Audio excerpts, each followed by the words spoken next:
안녕하세요. 인습입니다. 자, 오늘 시간에는요, 우리 교과서 65페이지, 70페이지에 해당되는 태아에 대해서 함께 알아보겠습니다.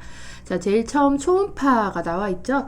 자, 초음파라는 거는 음파를 쏘아서 반사되는 영상을 보는 것을 이야기를 하겠고, 산부인과 진단 시에 가장 많이 사용되는 검사라고 보시면 돼요. 그리고 이제 이 초음파를 또 가장 많이 사용하는 이유 중에 가장 큰 장점은 아기와 산모 인체에 무해해서 여러 번 반복 시행해도 탈이 없다는 거죠. 자, 그 다음에 이제 임신 중에는 태아를 관찰하기 위해서도 초음파를 보고요. 그 다음에 이 초음파를 통해서 복부 초음파로 통해서 자궁과 난소, 뱃속 장기를 확인을 할 수 있다는 점에서 우리 부인과에서, 산부인과에서는 초음파를 많이 이용해서 확인을 하고 있습니다. 자, 초음파를 이용하면 임신 확진, 임신 주수, 태아의 성장 및 체중, 태아의 수, 태아 심박동, 태아 기형, 양수의 용적이라든지 태아 위치, 그다음에 골반 내 종양 유무를 확인을 할 수 있어요. 그러니까 결론적으로는 우리가 초음파를 사용을 하게 되면 태아의 상태를 확인을 할 수가 있는 거죠. 태아의 상태를 확인을 할 수가 있어서 초음파를 사용을 합니다. 그다음에 이제 우리가 여기 부분에서 좀 알아두셔야 되는 거는 검사 방법 및 준비 사항이에요. 간호조무사 선생님들의 역할이죠. 검사에 대한 준비를 돕잖아요. 자, 그래서 검사 전 방광이 충분히 팽만되도록, 방광이 충분히 팽만되도록 1000cc의 물을 마시게 합니다. 그래서 결론은 초음파를 하기 위해서는 방광이 충분하게 차 있어야 돼요. 방광에 소변이 차 있으면은 장이 방광에 밀려 위로 올라가기 때문에 자궁과 난소 관찰이 굉장히 쉬워져요. 그래서 자궁과 난소를 잘 관찰하기 위해서는 방광이 팽만되어 있어야 돼요. 방광이 차 있어야 됩니다. 그래서 초음파 검사를 할 때 일반적으로는 소변을 보고 검사를 하지라는 생각을 많이 하시더라고요. 그런데 초음파 검사를 할 때는 방광을 충분히 팽만되도록 만들어 주시고 검사를 해야 정확하게 우리가 난소와 자궁을 관찰할 수 있다라고 보시면 돼요. 방광 팽만, 소변 보지 않는다라고 보시면 되겠습니다. 자, 그다음에 저희가 또 하나 준비해야 될 것이 무엇이냐? 초음파 전에 복부에 이렇게 젤을 바르잖아요. 그런데 이 젤이 여러분 차갑다고 생각을 해보세요. 차가운 젤이 내 몸에 딱 닿는다고 생각했을 때 굉장히 깜짝 놀라기도 하겠고 갑자기 오한이 들 수도 있어요. 그렇기 때문에 이 복부에 젤을 바르기 전에는 이 젤을 반드시 보온하셔서 약간 체온 정도의 온도로 높여주신 다음에 발라주셔야 우리 대상자분들이 불편감이 없으시겠죠. 그래서 초음파 전에 복부에 젤을 바를 때는 이 젤은 차가움으로 보온하여 사용을 해야 된다라고 보시면 되겠습니다. 자, 그 다음에 보시면 이제 내시경 검사법이라고 나와 있고요. 이 내시경 검사법 같은 경우에는 최근 문제 트렌드에는 잘 나오고 있지는 않아요. 최근 한 3년 내에서 국가고시에 출제된 적은 없고요. 우선 내시경 검사법이 무엇인지 한번 보실게요. 내시경을 질 속에 삽입하여서 자궁경을 통해 양수를 관찰합니다. 그래서 이 내시경이 어디로 들어가는 거죠? 질 속에 들어가요. 질 속에 들어가서 무엇을 본다? 양수를 관찰을 합니다. 그래서 이 양수를 관찰을 해서 어떤 거를 관찰하냐? 양수의 색깔을 관찰을 하는 거거든요. 그래서 관찰 시 양수의 색이 호박색이 아니고 초록색일 때가 문제예요. 정상적인 우리 양수의 색깔은 맑은색, 투명한 맑은색 또는 호박색이라고 표현을 하거든요. 그런데 이제 내시경 검사를 통해서 양수를 확인했는데 양수가 초록색이라는 거는 현재 문제가 있다라고 판별을 할 수가 있어요. 그래서 초록 또는 황색의 경우 태아가 양수 속에서 똥이에요, 여러분. 태변을 배출한 것이므로 조속히 분만을 진행시켜야 합니다. 그래서 양수의 색이 초록색이라는 거는 태아가 현재 엄마 뱃속에서 위험한 상황이다라고 판단을 해볼 수가 있는 거죠. 그래서 이 태변이라는 거는요, 태어나서 처음 보는 변이에요. 태어나서 처음 보는 변. 그러니까 변이라고 하고요. 정상적으로 이 처음으로 태어나서 보는 변은 색깔은 초록색이에요. 그런데 요거 이제 밖에서 나와서 보면은 상관없어요. 밖에 나와서 보는 초록변은 상관없는데 엄마 뱃속 안에서 이 응가를 싸버렸어요. 태변을 싸버렸을 경우는 문제가 발생을 하는 거예요. 그렇기 때문에 아가가 엄마 양수 안에서 태변을 싸면 당연히 초록색 똥이 양수 안에 퍼지기 때문에 양수 색깔이 무슨 색으로 변하겠죠? 초록색으로 변하는 거예요. 어떻게 보면 똥물이게 되는 거예요. 똥물. 똥물 안에 아가가 있으면 깨끗한 환경에 아기가 있는 게 아니잖아요. 그렇기 때문에 아가한테 위험한 상황이 될 수도 있기 때문에 조속히 분만이 이루어져야 된다라고 보시면 돼요. 자, 내시경 검사법은 질을 통해서 내시경을 집어넣는 거예요. 그래서 무엇을 보기 위해서? 양수를 관찰합니다. 양수의 색깔을 관찰하기 위해서 하는 거고요. 위험한 사인은 뭐다? 양수의 색깔이 무슨 색일 때? 초록색이다 라고 보시면 되겠습니다. 자, 그 다음에 3번 양수천자 나왔어요. 양수천자. 자, 천자라는 거는 바늘로 뚫고 들어가는 걸 얘기해요. 천자, 뚫고 들어가는 거거든요. 그래서 뚫고 엄마 배를 뚫고 들어가서 양수를 채취하는 검사를 양수천자라고 해요. 그래서 정의는 16에서 17주 사이, 이때가 가장 태아의 안정기라고 보시면 돼요. 태아 안정기. 자, 그래서 16에서 17주 사이에 외부에서 바늘을 이용해서 직접 양막을 뚫고 양수를 채취하는 과정을 양수천자라고 하겠습니다. 자, 그 과정으로 이 양수천자로 무엇을 할 수 있느냐? 태아의 유전적인 질환과 선천적 결함을 확인을 할 수 있어요. 대표적으로 다운 증후군 들어보셨죠? 다운 증후군 같은 것도 알 수가 있어요. 다운 증후군이라든지 기형의 유무를 확인할 수가 있어요. 그래서 양수천자는 태아의 유전적 질환과 선천적 결합을 조사하기 위해서 실시가 되고요. 모든 산모에게 뭐 다 시행되는 것은 아니고 특히나 35세 이상의 산모에게 선택적으로 적용되는 검사예요. 35세 이상의 산모도 선택을 하시라고 하죠. 양수천자 시행하시겠습니까? 라고 물어서 산모가 오케이 했을 때 동의서를 받고 진행을 합니다. 자, 왜냐하면은 양수천자는 위험성이 굉장히 높아져요. 위험성이 굉장히 높아요. 누구한테? 태아와 엄마한테 둘 다 위험성이 굉장히 높은 검사예요. 바늘을 뚫고 아기가 있는 환경까지 들어가는 거잖아요. 그렇기 때문에 굉장히 위험성이 높은 검사입니다. 그래서 태아와 모체 손상이나 특히 감염, 바늘이 뚫고 들어가면서 감염이 되는 거예요. 엄마도 감염될 수 있겠고 아가가 살고 있는 뱃속 환경도 감염이 될 수가 있겠죠. 그 다음에 아가가 죽어버리는 유산 등이 발생을 할 수 있어요.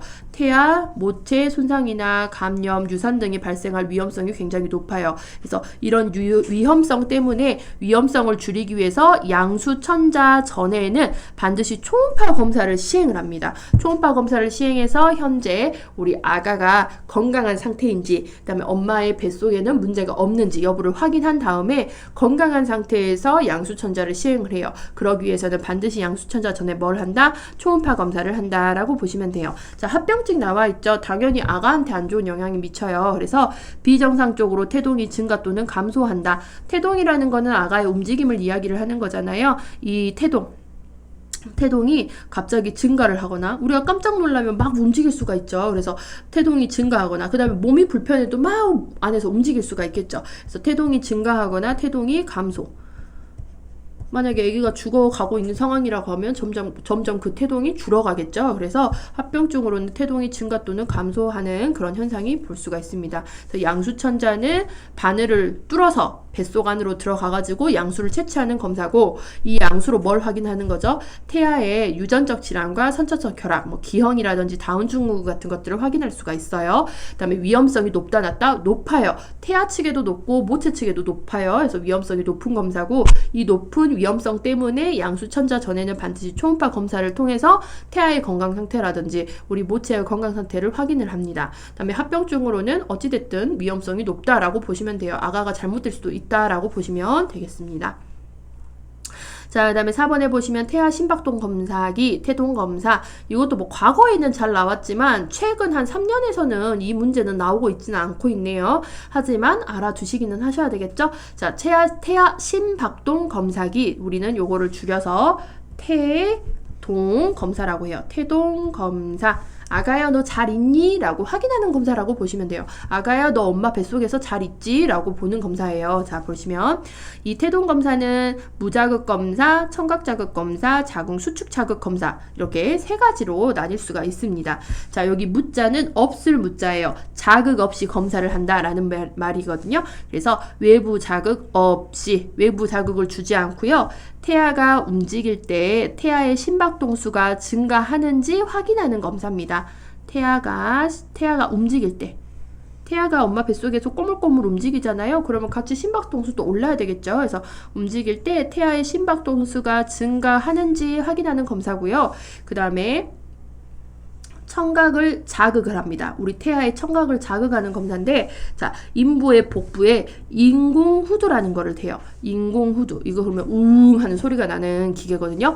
인공후두를 이용해서 태아의 청각을 자극을 했어요. 청각을 자극을 했을 때 태아의 심박독수가 증가하는지 확인하는 검사입니다. 자, 우리가 뭐 일반 성인들도 가만히 있는 상태에서 갑자기 누가 슬쩍 와서 귀에 대고 웅 하고 소리를 낸다고 해보세요. 우리 깜짝 놀랄까요? 안 놀랄까요? 깜짝 놀라죠. 깜짝 놀라면서 심박독수가 막 증가하죠. 그거라고 보시면 돼요. 그래서 우리 아가도 그냥 조용한 환경에 있는데 갑자기 엄마 뱃속을 통해서 소리가 우웅 하고 울리니까 그때 갑자기 이제 아이가 청각에 대한 자극을 받았고 태아의 심박동수가 증가하는지 유무를 확인하는 검사가 청각 자극 검사라고 보시면 돼요. 자, 그 다음에 자궁 수축 자극 검사는 자궁을 수축을 일부러 시켜요. 자궁을 수축시키면 우리 아가들 태아가 스트레스를 굉장히 많이 받습니다. 우리 스트레스 받으면 심장 어떻게 되죠? 두근두근 하잖아요. 그런 원리라고 보시면 돼요. 그래서 자궁 수축을 자극을 합니다. 그때 자극할 때 사용하는 약이 옥시토신이에요. 옥시토신은 자궁 수축을 유발합니다. 호르몬이죠. 옥시토신은 자궁 수축을 유발하는 호르몬이겠고, 이 옥시토신을 미량 사용을 해서 자궁 수축을 일부러 시켜요. 자, 그래서 자궁 수축을 통해 태아에게 인위적으로 스트레스를 줘요. 스트레스를 주어서 태아의 심박동수가 변화가 있는지 확인을 해요. 이렇게 스트레스를 줬는데도 태아가 심박동수가 변화가 없거나 태아 심박동수가 밑으로 뚝뚝뚝뚝 떨어진다고 하면 이거는 태아가 건강한 상태가 아니다라고 판단을 할 수가 있겠죠. 그래서 태아의 심박동수가 변화가 있는지 확인하는 검사고, 이때 자궁수축을 유발하기 위해서 옥시토신을 주입하기도 하고요. 옥시토신 호르몬이에요. 호르몬을 미량 주입하기도 하고, 우리 유두를 자극을 하면은요, 옥시토신이 또 분비가 되거든요. 우리 몸에서 알아서. 그래서 유두를 자극하여서 자궁 수축을 유도하기도 한다라고 되어 있습니다. 그래서 태아 심박동 검사는 결론은 태동 검사인데, 이걸로 뭘 확인하느냐? 자극을 주든 자극을 주지 않든 아가 너 뱃속에서 잘 있지? 요거를 확인하는 거예요. 태아, 아가야 너 뱃속에서 건강하게 잘 있는 거지? 라고 확인을 하는 검사가 태동검사다 라고 보시면 되겠습니다. 그래서 지금 여기서 위에서 아까 우리 첫 번째 배웠던 우리 뭐 이런 내시경 검사법이라든지 태아 심박동 검사라고 하든지 뭐 지금 1번에서 4번까지 했던 검사 방법 같은 경우는 최근 국가고시에 잘 나오지는 않았어도 그래도 좀 알아두셔야 되는 검사다라고 보시면 되겠고요. 자, 그 다음에 보시면은 태아 부속물이 나와 있습니다. 여기는 뭐 여러분 중요하니까 잘 알아주세요. 자, 태아 부속물에는 태아를 제외하고 엄마 뱃속, 엄마 자궁 안에서 태아 이외의 부속물, 액세서리라고 보시면 돼요. 액세서리가 뭐가 있냐? 난막, 태아를 둘러싸고 있고, 그 다음에 태반, 제대, 양수, 요 사총사 4가지의 액세서리를 기억을 하세요. 태아의 부속물, 태아가 가지고 있는 액세서리 이렇게 기억을 하시면 되겠죠. 난막, 태반, 제대, 양수 요 4가지를 기억하시고, 자, 먼저 난막을 여러분 볼게요. 난막이에요. 막이니까 막으로 둘러싸이는 거예요. 근데 이 난막이요, 탈락막, 윤모막, 양막으로 구성이 되어 있습니다. 탈락막, 윤모막, 양막을 난막이라고 이야기를 하겠죠. 자, 그래서 난막을 볼게요. 자궁 안에서 태아와 부속물을 싸고 있는 막이에요. 자, 난막이라는 거는 자궁 안에서 요 태아와 그 다음에 태반, 탯줄, 양수 있죠? 이게 부속물이잖아요. 이거를 싸고 있는 것을 난막이라고 이야기합니다. 난막.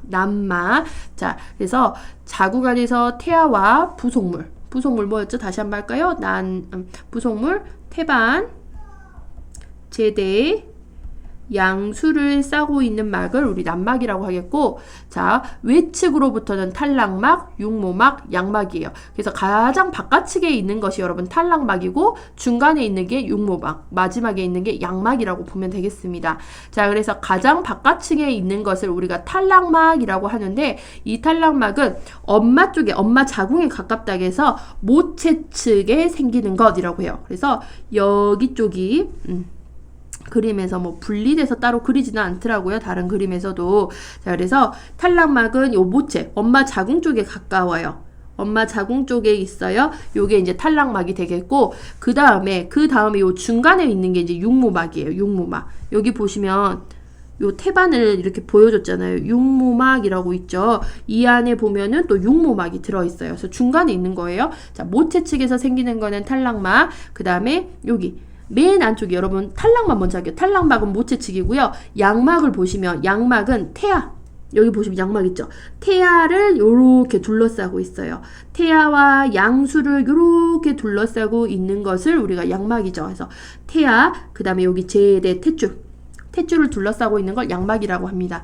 그래서 여기가 양막이죠. 자, 그래서 여기 모체 측에 있는 거 탈락막, 여기에 있는 게 양막, 그리고 양막과 요 중간 사이에 있는 게 여러분 육모막이거든요. 그래서 양막을 둘러싸고 있으며 탈락막에는 또 밀착되어 있어요. 딱 중간층입니다. 중간층이 육모막이라고 보시면 돼요. 그래서 탈락, 육모, 양막 순이에요. 바깥층에서부터 탈락막, 중간층 육모막, 끝에가 양막 이렇게 보시면 돼요. 그러니까 세 층으로 구성이 되어 있습니다. 난막은. 자, 다시 한번. 난막은 맨 바깥측에 탈락막, 중간에 육모막, 끝에 양막으로 세 층으로 구성이 되어 있다라고 보시면 되겠어요. 자, 그 다음에 이번에 보시면 태반 이렇게 되어 있죠. 태반을 보시면 태반은 탈락막 플러스 육모막이다 라고 되어 있죠. 그래서 우리가 겉에 모체 측에 있는 제일 겉에 측에 있는 우리가 난막은 세 층으로 구성이 되어 있는데 가장 바깥층에 있는 게 뭐라겠죠? 잠깐만요. 다시 그릴게요. 요렇게 바깥층에 요렇게 있는 게 엄마 측에 있는 거 뭐라겠죠, 여러분? 탈락막. 그 다음에 그 다음 층에 요렇게 해가지고 또 있어요. 요거를 우리가 뭐라 하죠? 육모막. 그래서 요거 두 개가 이렇게 합쳐져요. 이렇게 합쳐지는 게 뭐죠? 태반. 그래서 얘네 두 개가 합해진 게 태반이고요. 그 다음에 육모막 사이에 육모막 밑에 요렇게 있죠. 요게 마지막이 뭐죠? 탈락막, 육모막, 다음에 보시면 양막 있어요. 양수를 둘러싸고 있고 태아를 둘러싸고 있죠. 마지막이 양막이 됩니다. 그러면 우리 여기 안에 우리 아가가 들어있죠. 이렇게 아가가 들어있죠. 이게 애기예요. 머리 이렇게 하고 탯줄이 요 태반에 이렇게 붙어가지고 이렇게 있는 거죠. 이렇게 양막. 그래서 아기를 둘러싸고 있고 탯줄도 둘러싸고 있는 게 양막이다. 자, 태반은 탈락막과 육모막이 합해지는 걸 이야기합니다. 탈락막과 육모막이 합해지는 거고, 자, 얘는 태반은 처음부터 생기는 게 아니고요. 수정체가 착상을 하고 나서 3개월이 지나야 돼요. 그래서 임신 3개월에 완성이 됩니다. 3개월이 돼야 태반이라는 게 완성이 되고요. 무게는 한 500g 정도, 1kg가 채 안 되죠. 0.5kg 정도 되고요. 태아 체중의 6분의 1을 차지하고 있는 게 태반입니다. 태반. 그래서 동그란 원형 모양으로 생겼다라고 보시면 되겠고, 판의 모양으로 생겼어요.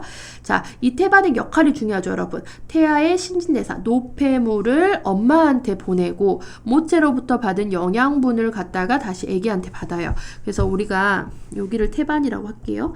여기가 이렇게 태반이면은 아기가 여기서 뱉어내는 나쁜 노폐물은 엄마한테, 그 다음에 좋은 영양분은 다시 이렇게 아가한테 들어올 수 있게 하는 중간 필터링의 역할을 하고 있다라고 보시면 되겠어요. 그 다음에 우리 태반이 하는 역할도 뭐죠? 앞선 시간에 배웠는데 호르몬을 분비하죠. 호르몬 분비해서 육모선서 자극 호르몬 HCG를 분비합니다. HCG. 그래서 초반에 우리가 임신을 하게 되면은 HCG의 농도가 굉장히 높아지고 이 HCG를 통해서 임신 유무를 확인할 수 있는 검사를 할 수 있다 했죠. 혈액 검사라든지 소변 검사에서 HCG가 나오는 것을 볼 수 있다 했어요. 그 다음에 뭐 태반 락토겐, 에스트로겐, 프로게스테론, 호르몬 분비도 하겠고 호흡 작용도 도와주고 있습니다. 그래서 요 태반은요, 아기가 딱 생기면은 안에 뭐 심장이라든지 폐라든지 뭐 장기, 간이라든지 이런 것들이 아직 완성이 미성숙하게 완성이 잘 안 된 상태잖아요. 그래서 이런 장기들의 역할을 대신할 수 있는 게 바로 태반이다 라고 보시면 되겠어요. 그래서 호르몬 분비도 해주고 호흡 작용도 하고 그 다음에 뭐 혈관이라든지 이런 것들의 노폐물을 보내고 받고 이런 작용도 우리 태반이 전반적으로 뭐 하고 있다 라고 보시면 되겠죠. 그래서 이 태반의 역할, 태아의 신진대사물 노폐물을 영양분을 모체로 보내고 모체로부터 태아에게 영양 공급하고 호르몬 분비하고 호흡작용하고 이런 것들을 좀 기능을 알아두시면 되겠습니다. 자, 그 다음에 이제 제대는 제대. 이거는 우리 흔히 탯줄이라고 부르고 있어요. 엄마와 우리 태아의 연결고리라고 보시면 돼요. 연결고리. 연결고리죠. 자, 그래서 보시면은 여기가 이렇게 태반이 있고 태반 다음에 태반과 우리 아가를 연결해주는 요 선, 요거를 우리는 탯줄 제대라고 부르고 있습니다. 자, 여기서 중요한 부분이 나와요. 자, 탯줄은 연결고리라고 보시면 되겠고 태와 태반을 연결하는 줄이에요. 연결하는 줄로 길이가 50cm 정도 됩니다. 자, 중요한 부분 여기 있거든요. 제대 동맥 2개와 제대 정맥 1개로 쌓여 있습니다. 자, 그림을 보세요. 탯줄을 보시면은요. 탯줄도 뭘로 싸져 있다 했죠? 양막으로 이렇게 싸져 있다고 했어요. 양막으로 이렇게 젤리 같은 것에 싸져 있는데 여기 안에 보시면 혈관이 보이시죠? 이 혈관을 보시면 빨간색 선을 보세요, 여러분. 빨간색 선은 정맥인데요. 정맥 몇 개예요? 정맥은 하나. 그 다음에 파란색 선이 동맥인데 동맥은 몇 개예요? 2개입니다. 그래서 이 개수를 알고 계셔야 돼요. 정맥은 하나, 동맥은 2개. 요거 잘 기억하세요. 그래서 저는 학생들이랑 정일이 이렇게 외웠고요. 그 다음에 동맥은 제동이, 제대의 동맥, 제동이 이렇게 외웠어요. 제동이, 정일이, 제동이. 아시겠죠? 정일이, 제동이. 그래서 정맥은 하나, 동맥은 2개, 정일이, 제동이 이렇게 외웠습니다. 저는 학생분들이랑. 자, 보시면은 그래서 제대 동맥 2개, 제동이, 제대 정맥 하나, 정일이, 정일, 제동이 이렇게 였어요. 정일, 제동이 이렇게. 그래서 제대 동맥 2개와 제대 정맥 1개가 쌓여 있고요. 자, 이게 중요하죠. 태아에게 혈액 및 영양을 운반하며 태아로부터 생긴 노폐물을 모체로 또 옮겨주는 중간다리의 역할을 하고 있는 연결고리다라고 보시면 되겠습니다. 그래서 태반으로 가기 전에 반드시 어디를 거쳐야 되겠죠? 탯줄을 거쳐서 이동을 하는 거예요. 자, 그러면 우리가 아까 제대 동맥은 2개, 제동이 기억나시죠? 자, 제대 동맥은요. 산소가 적고 이산화탄소가 많아요. 이산화탄소가 많은 혈액이라고 하는 거는 더러운 혈액이에요. 더러운 피. 그래서 제대 동맥은 산소는 적어요. 이산화탄소는 많은 더러운 피예요. 그래서 이 더러운 피를 태반으로 전달을 합니다. 태반으로 전달을 해줘요. 제대 동맥의 역할이에요. 이산화탄소가 많은 혈액을 태반으로 전달하는 역할을 해요. 그래서 제동이는 더러운 거는 이산화탄소 많다 적다, 이산화탄소가 많다, 이렇게 제동이는 더러워 이렇게 기억하시고요. 그 다음에 정일, 요거 기억하시죠? 했죠? 정일은 산소가 많아요. 산소가 많다는 거는 깨끗한 피예요. 자, 깨끗한 혈액은 태아에게 공급이 됩니다. 자, 그래서 정일이는 깨끗해. 정일은 깨끗. 그래서 깨끗은 산소가 많은 혈관, 산소가 많은 혈액이 지나가는 관이라고 보시면 되겠습니다. 아시겠죠, 여러분? 중요한 거는 이거를 우리는 시험의 목적을 위해서 어떻게 쉽고 헷갈리지 않게 외우냐가 중요해요. 그래서 저는 학생들이랑 이렇게 외워봤는데 학생들이 괜찮다라고 이야기를 하더라고요. 그리고 선생님 생각보다 이거 시험에서 생각이 나요 라고 이야기를 해서 여러분들한테도 알려드리는 거예요. 다시 한번 할게요. 자, 제대. 탯줄 안에는 혈관이 3개가 있어요. 혈관이 3개가 있죠. 탯줄. 자, 제대. 탯줄 안에는 혈관이 3개가 있습니다. 혈관이라는 것은 누가 지나가는 길이죠? 혈관은 혈액이 지나가는 길을 혈관이라고 하잖아요. 그래서 이 탯줄은 3개의 혈관으로 구성이 되어 있는데, 자, 3개의 혈관으로 구성되어 있죠. 그래서 제대 정맥과 제대 동맥으로 구성되어 있어요. 자, 제동이 2개, 정일, 이. 자, 그래서 제동이만 기억하시면 돼요. 제대 동맥은 2개. 요것만 기억하시면 되죠. 제동이 깨끗해요, 더러워요? 더러워요. 더러운 혈액이 지나가는 곳. 그러면 요 더러운 혈액은 이산화탄소가 많은 혈액. 자, 그 다음에 이리 같은 경우에는 더러운 피, 깨끗한 피, 반대로 깨끗한 피가 지나가요. 깨끗한 피는 뭐가 많아요? 산소가 많은 혈액이 지나가는 길, 이렇게 보시면 돼요. 그래서 여러분 요것만 기억하시자고요. 우리 제대 탯줄에서는 태아에게 혈액 및 영양을 운반하는 관이에요. 이 관에 혈관이 3개가 들어있는데 이 중에서 제동이는 더러워, 요것만 기억하시자고요. 그래서 동맥은 2개로 구성되어 있고 더러운 혈액인 이산화탄소가 많은 혈액이 지나가는 길이다. 제동이는 더러워, 요것만 좀 기억하자고요. 제동이는 더러워. 자, 이해하셨죠, 여러분? 자, 얼토당토하도 않지만 좀 이런 것들이 나중에 시험에 들어가면 기억나실 거예요. 자, 그 다음에 마지막에 이제 4번의 양수입니다. 자, 양수는요, 여러분 정상적으로 색깔이 무색 투명한 액체예요. 무색 투명한 액체인데 후반기에는 우리 태아가 커나가면서 태아에 묻어있던 기름기인 태지라든지 아기의 솜털이라든지 태아의 피부면에 탈락한 상피세포층이 이제 양수에 떨어져 나가겠죠. 그래서 양수에 섞이면 이 백색이었던 양수가 노르스름한 색깔로 변합니다. 뭐 호박색이라고 이야기 많이 하죠. 호박색의 색깔로 이제 변화가 되고요. 임신 말기에 우리 양수의 양은 800에서 1000cc 정도 돼요. 엄마들 그러니까 정말 힘들겠죠. 1000cc 정도 된 물을 뱃속에다 담고 다닌다라고 보시면 되겠습니다. 그래서 양수라는 것은 무색 투명한 액체인데 시간이 지나면서 아기가 커나가면 태아가 커나가면서 색깔이 무슨 색으로 변한다? 노르스름한 색깔로 변해 나가고 그 다음에 이 양수의 양은 최대 1000cc까지가 이제 된다라고 보시면 돼요. 중요한 거는 여러분 양수의 기능이거든요. 자, 양수의 기능 중요합니다. 양수의 기능으로 옳은 것을 고르세요, 틀린 것을 고르세요, 이런 문제 나올 수 있어요. 그래서 양수는요, 외부의 압박으로 태아를 보호해주는 역할을 합니다. 보호. 자, 그 다음에 우리 양수는 약간 미적지근한 온도를 가지고 있어요. 그래서 이 미적지근한 양수의 온도가 태아의 체온을 일정하게 또 유지를 합니다. 보호하고 유지하고 이런 역할을 하겠고, 자, 그 다음에 태아의 운동을 자유롭게 해요. 자유롭게. 우리 물속에서 움직일 때가 훨씬 더 자유롭게 움직일 수 있잖아요. 그것처럼 태아의 운동을 자유롭게 해주고 태아가 잘 클 수 있게 발육을 조장을 합니다. 자, 그 다음에 태아와 난막의 유착, 들러붙는 그 유착을 또 방지를 해줘요. 유착을 방지해주는 역할을 하겠고, 자, 그 다음에 분만할 때 양수 터지죠. 분만할 때 양수가 터지면서 산도, 질이잖아요. 그러니까 양수가 터지고 이제 태아가 나오면서 막 피도 섞여 나오고 찌꺼기도 막 나오고 하는데 이 산도를 양수가 한번 싹 씻어주면서 깨끗하게 만들어주고 감염으로도 조금 위험성을 낮게 해줘요. 그래서 산도를 깨끗하게 하고 그 다음에 부드럽게 합니다. 그래서 태아가 쑥 잘 빠져나올 수 있게 만들어주는 거예요. 그래서 여러분 여름에 물 미끄럼틀 타보셨죠? 여름에 물 미끄럼틀. 그러면 그 미끄럼틀을 보면은 물이 계속 흐르고 있죠. 물이 흐르고 있는데 물이 안 흐르는 미끄럼틀을 타면은 빡빡해서 잘 내려가지가 않아요. 그렇잖아요. 그런데 물 미끄럼틀을 타면 물이 흐르고 있으니까 우리가 그 물 흐름과 함께 사람도 쑥 하고 잘 내려갈 수가 있거든요. 그래서 이 양수가 그런 기능을 하는 거예요. 산도를 깨끗하게 해주고 이 산도에 양수가 있으니까 우리 아기도 쑥 하고 잘 빠져나올 수가 있겠죠. 그래서 이 산도를 또 윤활하게 해주는 그런 역할을 하고 있습니다.